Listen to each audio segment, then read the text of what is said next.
গণ অভ্যুত্থানের ১ বছর পূর্তি উপলক্ষে খাগড়াছড়ির দীঘিনালায় বাংলাদেশ জাতীয়তাবাদী দল বিএনপি ও এর অঙ্গ সহযোগী সংগঠনসমূহের উদ্যোগে বিজয় র্যালি ও আনন্দ মিছিল অনুষ্ঠিত হয়েছে। মঙ্গলবার ৫ই আগস্ট বিকাল ৩টায় দীঘিনালা সরকার ডিগ্রি কলেজের সামনে থেকে মিছিলটি শুরু হয়ে বোয়ালখালী গরুবাজার এলাকা প্রদক্ষিণ করে পুনরায় কলেজ চত্বরে এসে শেষ হয়। অনুষ্ঠানে প্রধান অতিথি হিসেবে উপস্থিত ছিলেন খাগড়াছড়ি জেলা বিএনপির উপদেষ্টা মোহাম্মদ মাসুদ রানা।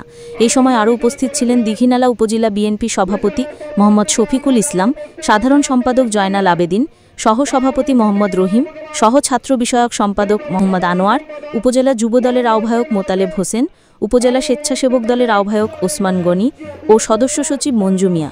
মিছিল শেষে দীঘিনালা সরকারের ডিগ্রি কলেজের নিচে এক সংক্ষিপ্ত সমাবেশ অনুষ্ঠিত হয়। সভাপতিত্ব করেন উপজেলা বিএনপি সভাপতি মোহাম্মদ শফিকুল ইসলাম। সমাবেশে বক্তারা বলেন, জুলাই আগস্টের ছাত্র জনতার ঐতিহাসিক গণ অভ্যুত্থান আমাদের অনুপ্রেরণা শক্তি। শহীদ প্রেসিডেন্ট জিয়াউর রহমানের আদর্শকে ধারণ করে দেশের গণতন্ত্র পুনরুদ্ধারের সংগ্রামে আমরা ঐক্যবদ্ধ। বক্তারা অবিলম্বে তত্ত্বাবধায়ক সরকারের অধীনে অবাধ ও সুষ্ঠু নির্বাচনের দাবি জানান।